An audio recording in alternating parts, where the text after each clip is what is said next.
Hoje eu quero falar de um rei muito especial. E se você talvez não sabe, ele foi mais importante para Israel do que Davi. Ele foi mais significativo para a história de Judá do que o próprio Davi. E essa história está em Isaías capítulo 6. E eu vou dividir essa mensagem em alguns dias. Hoje, talvez no próximo domingo, talvez no outro. Porque há tanto para se falar. Hoje eu quero pregar só sobre a primeira frase. No ano em que morreu o rei Uzias. Só quero falar disso. Depois a gente fala do mais.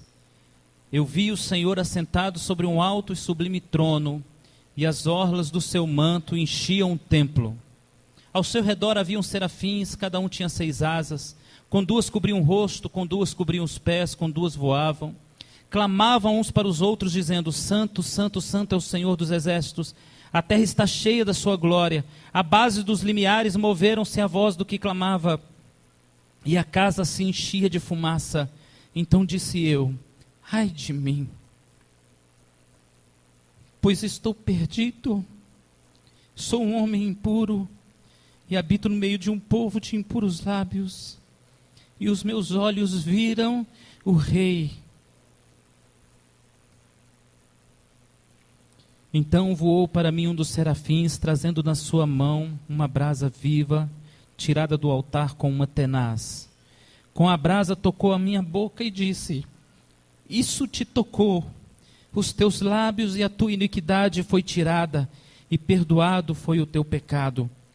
Depois ouvi a voz do Senhor que dizia: a quem enviarei? Quem há de ir por nós? Então disse eu: eis-me aqui, envia-me a mim. Depois disse ele: vai e diz a esse povo: ouves de fato e não entendeis, vede em verdade, mas não percebeis. Senhor nosso Deus, que a tua palavra entre em nosso coração e encontre espaço essa noite. Se alguém entrou aqui, ó Deus, desesperançado pelas portas fechadas, que possam sair daqui hoje entendendo o que o Senhor tem para dizer de tão especial para cada um de nós. Que os nossos olhos hoje não saiam olhando para baixo como derrotados, mas para o céu onde tu moras. Que nós não venhamos a sair hoje olhando para o horizonte perdidos na nossa imaginação, mas que nós cheguemos em casa e possamos contemplar os céus e a obra das tuas mãos e verificar quão grande é o Senhor diante de tudo aquilo que nós temos vivido. Em nome de Jesus. Amém. Amém. Esse é um dos textos que eu mais amo na Bíblia. Talvez o texto que eu mais goste de ler e reler e ler de novo, porque ele conta uma história maravilhosa. Ele conta a história da chegada de Deus num lugar físico, num lugar de alvenaria, como esse que nós estamos vivendo aqui agora. Ele conta um momento ímpar da história de um encontro de um homem temente a Deus com o seu próprio Deus. Uma coisa que talvez Isaías nunca esperasse na sua vida, ver a Deus, ouvir a voz de Deus. Isaías, assim como cada um de nós, sempre ouviu nas mensagens do templo que Deus fez e falou com patriarcas, e homens especiais ouviram sua voz, mas certamente ele mesmo nunca imaginou que ele um dia ouviria a voz do Senhor. Esse é um dos textos mais significativos para mim, porque mostra o encontro de Deus com uma pessoa escolhida naquela hora, naquele momento, um homem que foi chamado naquele instante. É como se Deus identificasse naquele momento aquela figura chamada Isaías e tenha decidido: eu vou transformar esse menino e vou fazer desse moço um homem usado nas minhas mãos. E hoje eu quero falar um pouco sobre isso e quero que você conheça um pouco da história que nós lemos. Nós lemos assim: no ano em que morreu o rei Uzias. Uzias também é chamado na Bíblia de Azarias. E ele começou a reinar depois do seu pai Amazias. E ele reinou dos 16 anos em diante. E ele teve 55 anos de governo. Ele foi o rei que mais tempo reinou em Judá. O rei que mais tempo esteve em Jerusalém. Mas não só ele esteve em Jerusalém, mas ele também foi uma pessoa, um menino prodígio, podemos dizer assim. Ele se destacou por transformar Israel de uma nação abatida e vencida e derrotada em uma superpotência da sua época. Para você ter uma ideia do que ele fez, seria o mesmo que ele pegar, por exemplo, o Haiti, né, que é um país hoje destruído por guerras civis, e transformar o Haiti nos Estados Unidos da América, uma potência mundial de influência política, de influência militar. Foi exatamente isso que Uzias fez nos seus 55 anos de governo. Ele transformou o país do nada, do zero, em tudo. Ele conseguiu reformar a vida militar daquele país, pegando um exército de poucos milhares de pessoas, chegando esse exército a 365 mil homens armados, com todas as armas imagináveis da época. Ele reforçou todo o esqueleto de Israel no que diz respeito à armação militar, à estrutura militar. Ele conseguiu trazer uma coisa chamada segurança pública. As pessoas andavam na rua e se sentiam seguras, porque havia um rei que tinha uma estratégia militar incrível. Ele conseguiu vencer exércitos muito maiores do que ele conseguiu conquistar reinos muito maiores do que Israel. Ele foi um rei estrategista em tudo que ele fez. A Bíblia diz que ele construiu armas que depois se transformaram em símbolos ou armamentos dos gregos, por exemplo. Ele criou a catapulta, ele criou outras armas de guerra, onde flechas e lanças eram lançadas aos milhares durante a guerra. Ele se transformou no homem onde as pessoas tinham medo, receio de brigar com ele, de achar problema com ele. E essa criação de máquinas militares fez com que todas as pessoas do reino e todas as pessoas ao redor admirassem o rei Uzias. Quem foi o rei Uzias? Uzias foi um tipo de Lula, que pega um país quebrado e coloca esse país com as dívidas pagas, e o brasileiro andando de carro. O brasileiro que não tinha dinheiro para pagar a conta de luz, compra carro, compra casa. Ele transformou a estrutura social do seu país. As pessoas ficaram felizes, abastadas. E o texto que nós começamos a ler fala do ano em que isso morreu, do ano em que essa expectativa morreu. E hoje eu quero falar uma verdade para você e quero que você acredite no que eu vou falar agora. Deus tem algo para te ensinar nessa história que é tremendo. Deus tem algo para a sua vida aqui que é tremendo. Esse homem maravilhoso, entre aspas, especial. Eu começo a imaginar, irmãos, quando as pessoas tinham problemas, eles pensavam, vou procurar o rei Uzias. Quando os príncipes tinham problemas, vou procurar apoio de Uzias. Quando as pessoas tinham problemas, eles entendiam, o rei Uzias vai dar um jeito. O rei Uzias é o cara que resolve tudo. O rei Uzias é o cara da estratégia. Quando alguma coisa falhava no reino, eles pensavam, rei Uzias vai dar um jeito. E o interessante, ele dava um jeito. Ele realmente deu jeito no templo, ele deu jeito nos muros, ele deu jeito no exército, na vida financeira, na questão de água, ele canalizou água pura para Israel, ele criou estratégias de guerra invencíveis para a sua época. Ele era o cara. E a gente começa a imaginar essa realidade. Todo mundo ficava feliz ao saber, temos um rei porreta. O cara resolve tudo, o cara é muito bom. Mas eu quero contar uma parte da história que talvez você não conheça de Uzias. Ele era tão especial, que aos 63 anos, com 49 anos de governo, ele estava tão estabilizado que ele decidiu entrar no templo e ser o sumo sacerdote do templo. E ele entrou no templo porque ele era o rei perfeito. Ele havia governado naquele momento mais do que o rei Davi. Ele tinha mais bom conceito do que o rei Davi, do que Salomão. E ele entrou no templo e diz, eu agora quero ser o sacerdote também. E naquele momento ele foi visitado de lepra. E 6 anos depois, ele morreu de lepra a partir daquele momento.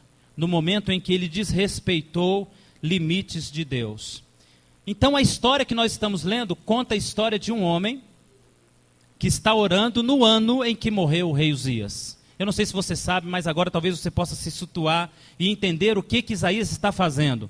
Isaías é um homem de extrema consciência espiritual. E na hora que chega a notícia, o nosso rei, perfeito rei, aquele que responde, aquele que traz solução para nós, aquele que guarda os muros, aquele que tem os exércitos, aquele que venceu todos os reis vizinhos, aquele que tem a resposta política, financeira, social, aquele que é um excelente juiz, aquele que administra o banco do nosso país, aquele que guarda o dinheiro que vai nos socorrer, morreu. Um desespero assolou toda Judá. Judá foi ao desespero, e o povo chorava, e diz a palavra de Deus que as mulheres batiam no seu peito, desesperadas pela vida dos seus filhos. E naquele momento, havia um orando. Isaías, é essa a história. E hoje eu quero falar com você sobre algumas coisas. Quero citar 2 textos antes da gente passar para o que eu quero falar. Primeiro eu quero ler Provérbios 1:10, que diz assim: Filho meu, se os pecadores te procurarem com agrados, não os aceites. Provérbios 10:15, Filho meu, não te ponha no caminho com eles, desvia dos teus pés o seu caminho. Há um conselho de Deus para nós: se alguém mal te procura, para ser exemplo para a sua vida, se desvia dele.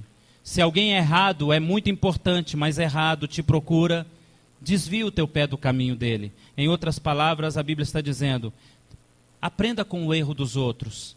Não faça a burrada que os outros fizeram. Não seja errado também por considerar que a outra pessoa é muito boa. Eu quero falar hoje de 2 verdades que trouxeram lágrimas a Israel. E uma verdade, no versículo 1, nessa parte, no ano em que morreu o rei Uzias, há 2 verdades de Deus que trouxeram lágrimas a Israel. E uma verdade que trouxe esperança a Israel. A primeira verdade que produziu choro é que Uzias caiu por orgulho. Essa é a primeira verdade. A primeira verdade que está aqui é que o orgulho produz queda. A palavra de Deus nos diz em 2 Crônicas, no texto em que nós lemos, há uma referência em 2 Crônicas sobre essa história, que diz no capítulo 26, no versículo 5, que o Senhor fez prosperar Israel e fez prosperar o reino de Uzias. No versículo 7 do capítulo 26, diz que Deus o ajudou em tudo. E no versículo 15 do capítulo 26 de 2 Crônicas, diz que Deus foi extraordinariamente bom e ajudou Uzias em tudo. Infelizmente, as pessoas nunca reconhecem, ou dificilmente reconhecem, que tudo que tem de talento, que tudo que tem de bom, que tudo que tem de qualidade, que tudo que tem de poder, que tudo que tem de posição, que tudo que possui de estratégia, de inteligência, de saber, vem de Deus. A história começa dizendo em que Israel entrou no desespero no ano da morte de um camarada extremamente orgulhoso. Tão orgulhoso, que diz a palavra de Deus em 2 Crônicas 26, capítulo 6, que ele, olhando para o seu reino, exaltou o seu coração sobremodo.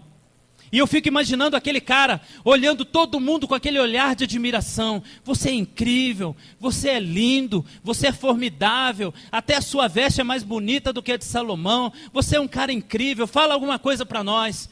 E depois de 40 anos ouvindo só elogio, esse cara chegou a uma conclusão triste. Eu sou o cara, eu sou fera, eu sou doido, eu sou especial, eu sou importante.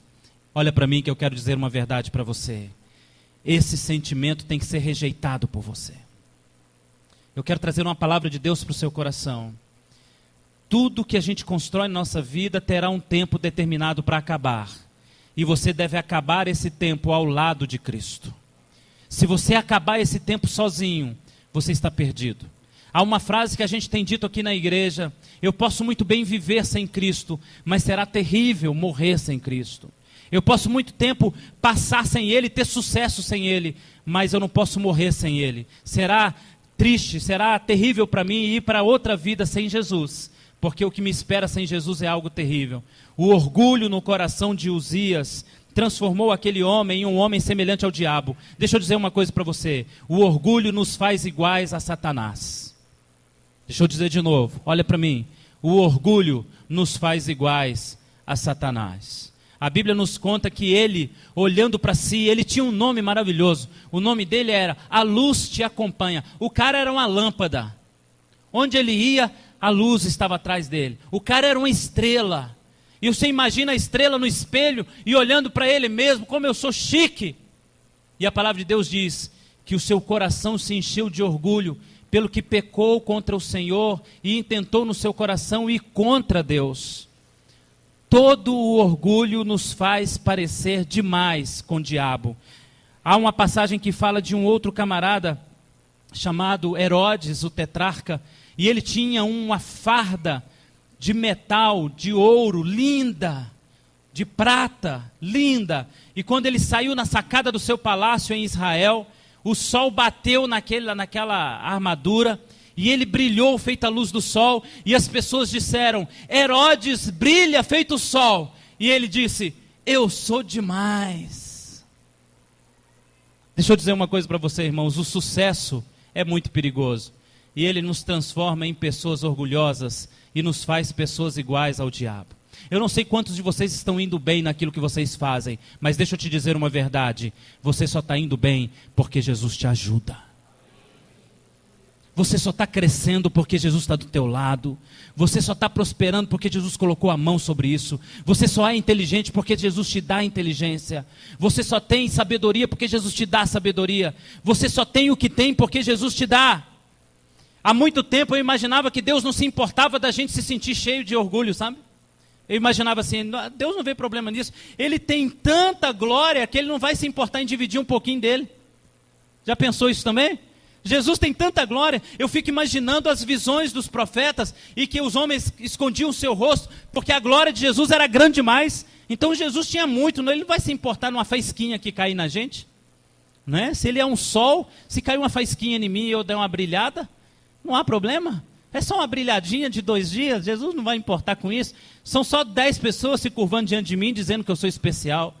Mas eu descobri na Bíblia que Jesus se importa muito. Há uma história que fala de 10 leprosos curados por Cristo. E a palavra de Deus diz em Lucas capítulo 17, versículo 17, que depois de curar a cada um deles foi agradecer em outro lugar, e um voltou. E Jesus, olhando, falou: peraí, eu fiz a obra em 10. Cadê os 9? Por que só veio você? Você sabe o que Jesus está me dizendo? Eu me importo em ser reconhecido. Eu me importo em que as pessoas se lembrem que fui eu que fiz. Eu me importo que você saiba e venha reconhecer que fui eu que abri o céu. Fui eu que derramei bênção. Fui eu que limpei sua pele. Fui eu que te dei vida. Fui eu que te fiz bonito. Fui eu que criei a estrutura física que você tem. Se você é uma tchutchuca, fui eu que fiz. Ai, você é tão linda, Pitelzinho. Papai do céu que te fez, filhota. Ele se importa que você venha dizer: obrigado, Senhor. Cadê os outros 9? Porque só 10% da igreja agradece as coisas que tem. Deus não tem trabalhado para 10%, Ele tem trabalhado para 100%. Há uma outra passagem que fala do próprio diabo lutando e proferindo coisas contra Jó. E ele chega para Jó, para Deus, e diz assim: eu sei porque que Jó está bem. O Senhor o tem enchido com toda sorte de bênção. Olha a palavra do diabo: o Senhor tem dado tudo que ele tem, por isso ele está bem. Até o diabo sabe que temos aquilo que é do Senhor. Ele nos emprestou tudo: a beleza, a inteligência, a sabedoria, a prudência, o coração sábio. Ele nos emprestou as estratégias para a gente vencer. Ele nos emprestou o talento para fazer. Eu não sei o que você sabe fazer, mas existem pessoas que tudo que sabem fazer é uma excelente comida. E esse talento que você tem, foi Papai do Céu que deu. E a gente tem que começar a aprender essas coisas. A Bíblia fala de João Batista, e quando Jesus passou, e as pessoas disseram: ele está fazendo uma obra maior que a sua. Aí João disse: ninguém pode fazer algo se não receber isso do céu. João Batista está dizendo que tudo que temos vem do céu. E Jesus, no dia da sua morte, ele falou a Pilatos: Pilatos, você não estaria aí se o meu pai não tivesse dado autoridade para você estar aí. Olha para mim, filhão, você não teria sua loja se Papai do Céu não te tivesse dado a autoridade para você ter a loja. Você não teria o seu bem se o Papai do Céu não tivesse autorizado e encerrado demônios que queriam impedir na prisão para que você tivesse o bem que você tem. Não é momento de você se encher de orgulho, mas de você ser grato. Eu não vou seguir mais Deus, não. Não preciso dele. Na realidade, é o meu trabalho que está me dando sustento, pastor. Eu tenho 10 caminhões, você entendeu? Consegui com o meu suor, igual o senhor aí limpando sua testa. consegui com o meu suor, fui eu que acordei 7 horas da manhã, fui eu que fui dormir às 10 horas da noite, eu mereço desfrutar. Deus não me deu nada, se eu não tivesse trabalhado não tinha chegado à minha mão. Deixa eu te perguntar, quem te deu o dia que você acordou às 7 horas da manhã? Quem te deu a força para você acordar às 7 horas da manhã? Quem te deu a paz para você dormir à noite e acordar às 7 horas da manhã? Quem te deu pessoas que te obedecem quando você chega para dar ordens? Quem te deu condição de confiança para a pessoa vender fiado para você? Eu te respondo, Deus te deu tudo que você tem. E nada do que você tem seria seu, se Deus não tivesse feito. Você sabe o que eu vejo, irmãos? Nós precisamos hoje, a igreja hoje, precisa dar o grito do mar de Tiberíades. Deixa eu contar a história do mar de Tiberíades. Jesus ressuscitou. E ele voltou a procurar os seus apóstolos que haviam fugido. E lá no mar de Tiberíades, Jesus disse a uns homens, Pedro, João, que estavam pescando, lancem a rede do lado direito. Eles lançaram. E aí veio cheio de peixes. Pedro gritou, é o Senhor! Largou os peixes, pulou no mar, gritando, é o Senhor! Você sabe o que esse grito me diz? Que quando a bênção chega no meu barco, só pode ser o Senhor. E o que Pedro fez foi reconhecer, se essa bênção chegou, nós não estávamos pegando nada, se essa bênção chegou, só pode ser esse que me disse onde pegar o peixe, Jesus. Deixa eu te dizer uma coisa, meu irmão, se o seu salário chegou no final do mês, só pode ter sido uma pessoa gritando o teu nome, Jesus. Se você venceu alguma coisa, passou no vestibular, conquistou uma carreira, se você comprou ou vendeu ou chegou em algum lugar, só pode ser uma pessoa que fez isso, Jesus. Só Ele tem poder de encher redes vazias, só Ele tem poder de mostrar onde está o peixe para pescar, porque se fosse por nós, passaríamos a noite com a rede vazia e furada. Só pode ser Jesus. E deixa eu dizer para você, meu irmão, que a igreja precisa reconhecer, se a rede está cheia, foi Jesus. Se eu peguei um peixe, foi Jesus. Se eu tenho uma casa, foi Jesus. Se eu vou ter uma casa, é Jesus. Se eu tenho um sonho, foi Jesus. Se eu conquistei o sonho, é Jesus. Se eu tenho pouco, foi Jesus quem deu. Se eu tenho muito, foi Jesus. Se eu tenho saúde, foi Jesus. Se eu tenho chamado, foi Jesus. Se eu tenho graça, foi Jesus. Se eu tenho alegria, foi Jesus. Se eu tenho um filho, foi Jesus. Se eu tenho trabalho, foi Jesus. Se eu tenho vida, foi Jesus. É Jesus. Não há outro que faça isso. Eu gosto muito da palavra do salmista que diz, Senhor, como cresceram meus inimigos e 10 milhares me cercam, se não fosse Jesus nos protegendo, ai de nós. Abra sua Bíblia no Salmo 124, tem um versículo que diz, se não fora o Senhor, versículo 1, que esteve ao nosso lado, ó Israel. Vamos ler?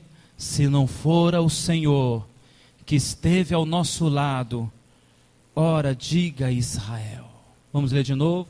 Se não fora o Senhor, que esteve ao nosso lado, ora diga Israel.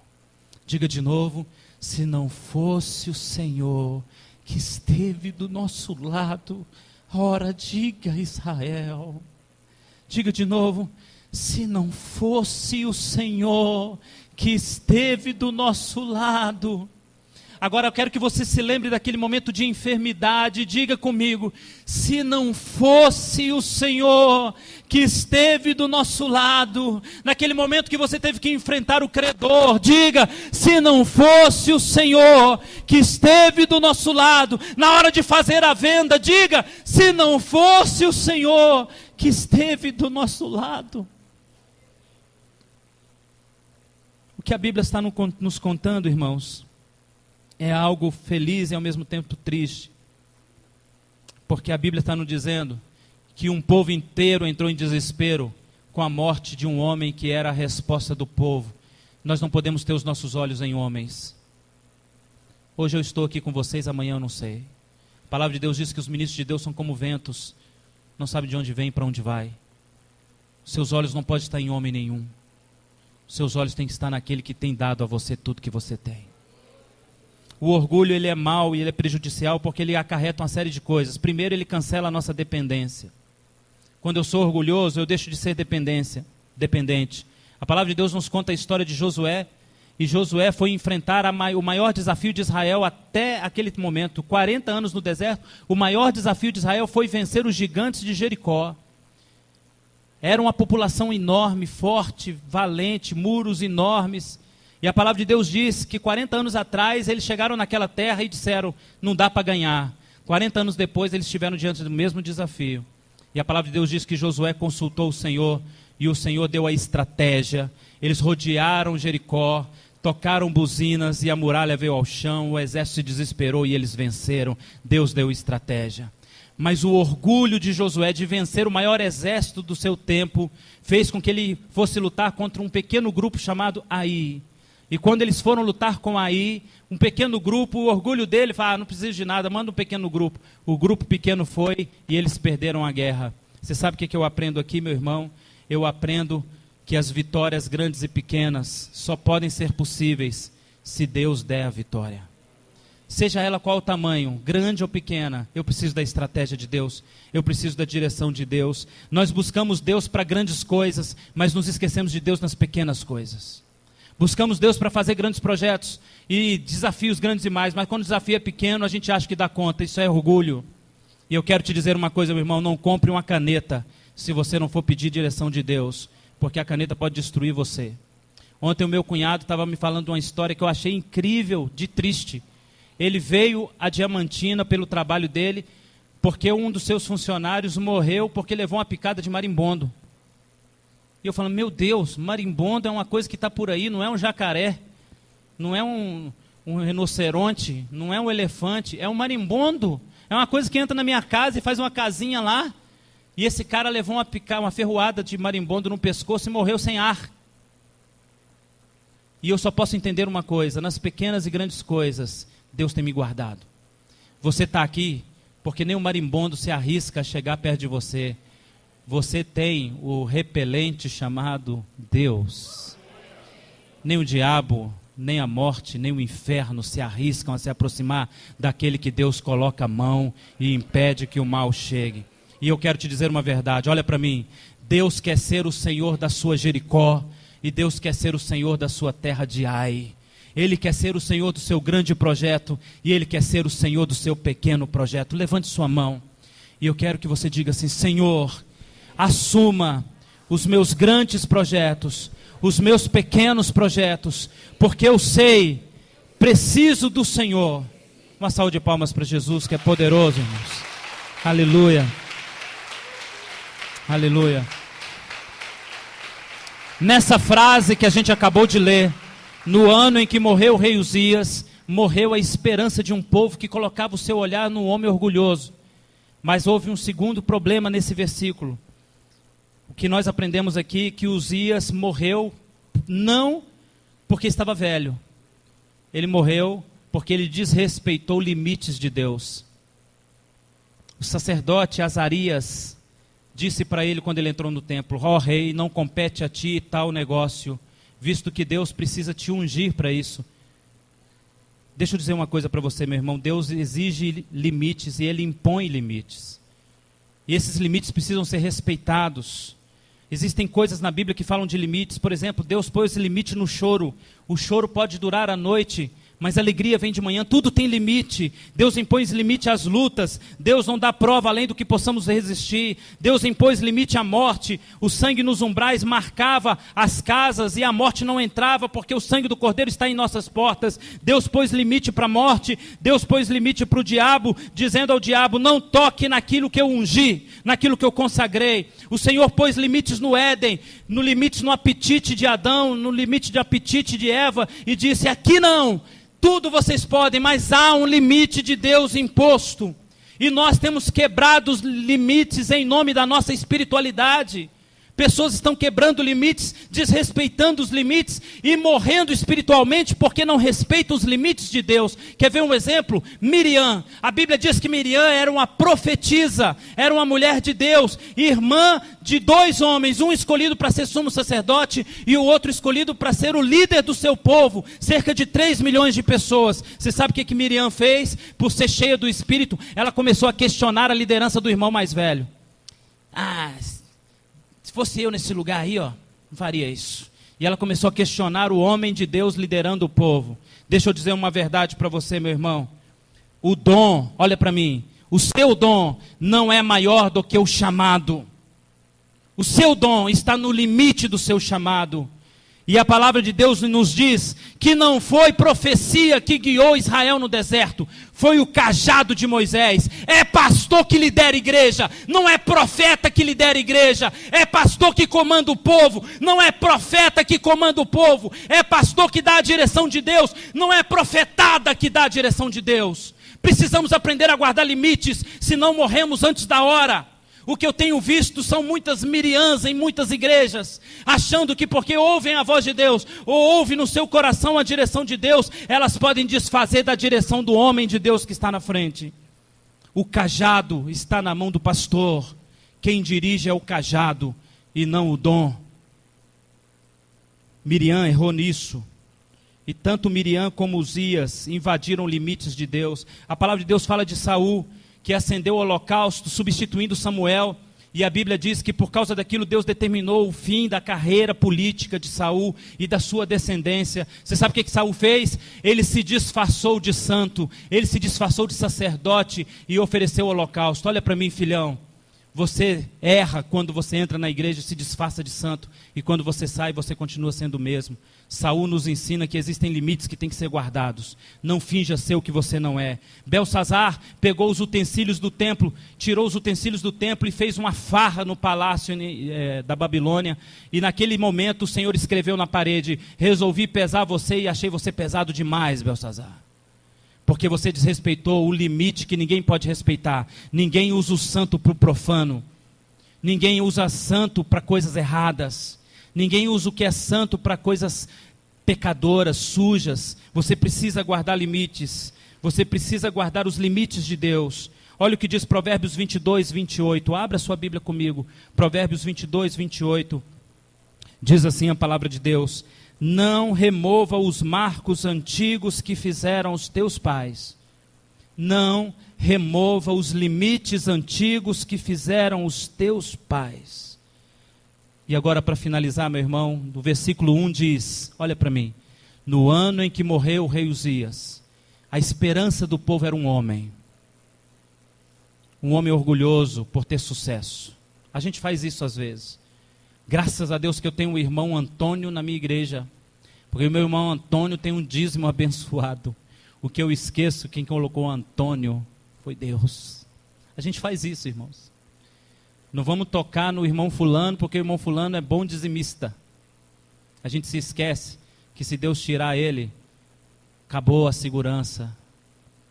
A gente coloca a segurança em pessoas. Vou manter minha amizade com aquele ímpio, porque é ele que paga minhas contas. Não é ele que paga as suas contas, filhote. É Deus que paga as suas contas. Vou manter casado no pecado, porque é esse homem que coloca comida na minha mesa. Não é não, filho. É Deus que coloca. E no ano em que morreu o rei Uzias, agora nós vamos aprender uma produção de alegria e de esperança. Eu vi o Senhor assentado sobre o seu alto e sublime trono. Diga comigo: no ano em que morreu o rei Uzias, eu vi o Senhor assentado no seu trono. Você sabe o que eu aprendo aqui? Quando o trono do homem fica desocupado, esteja certo, o trono do céu não está vazio. O que Deus fez para Isaías foi algo maravilhoso. Ele apresentou-se dizendo: Isaías, o orgulhoso morreu, o homem que passava a imagem de vitória morreu, mas olha aqui, Isaías, o meu trono nunca estará vazio, eu sou rei. Quando o trono fica vazio, Deus se revela rei. Sabe que é uma coisa interessante? A luta de Golias e Davi, que ali mostra o trono vazio na terra e o trono cheio no céu. Olha que coisa maravilhosa. 40 dias Golias gritou: não há rei em Israel, não há Deus em Israel, porque o trono de Israel já estava vazio, porque Deus já havia ungido Davi, Saul não era mais rei, o trono estava vazio, aquele povo não teve coragem para enfrentar Golias, o trono da terra estava vazio. Aí o trono do céu se revela cheio de um Deus poderoso. Ele pega um menino e diz: enfrenta e dá a vitória. Quando o trono da terra está vazio, Deus quer mostrar-se para você que Ele está lá.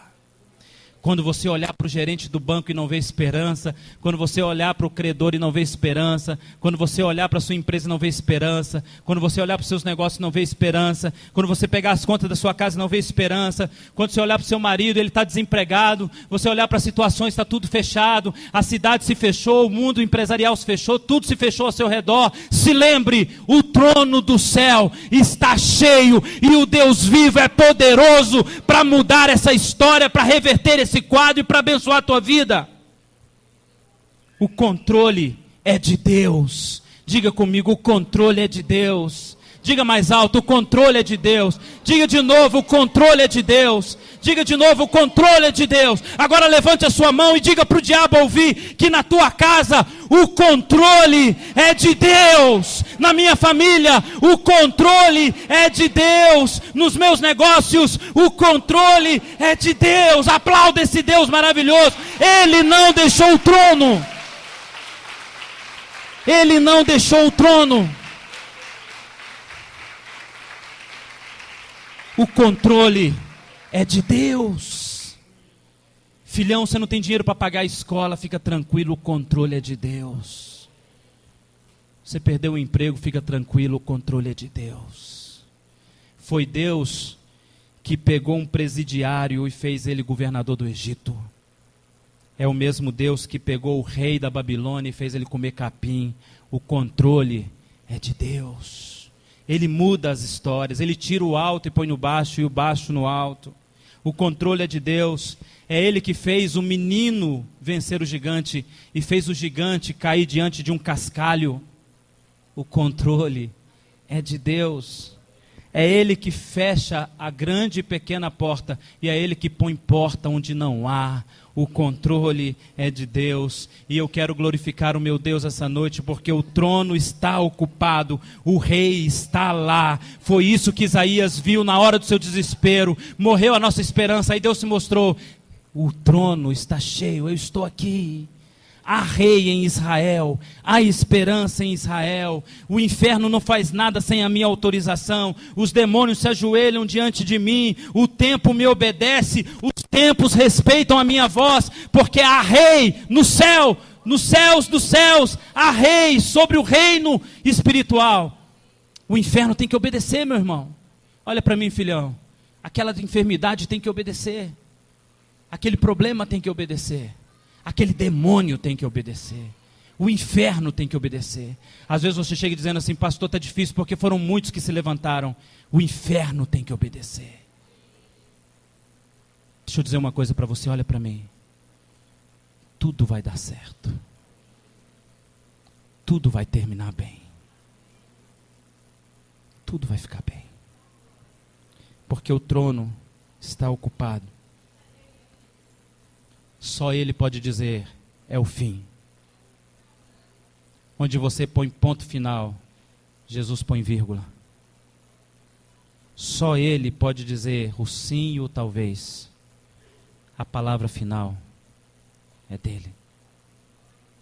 Talvez você esteja como Isaías: morreram suas esperanças, e hoje o Senhor coloca o trono dele aqui nessa igreja, para dizer para você: o trono ainda está ocupado.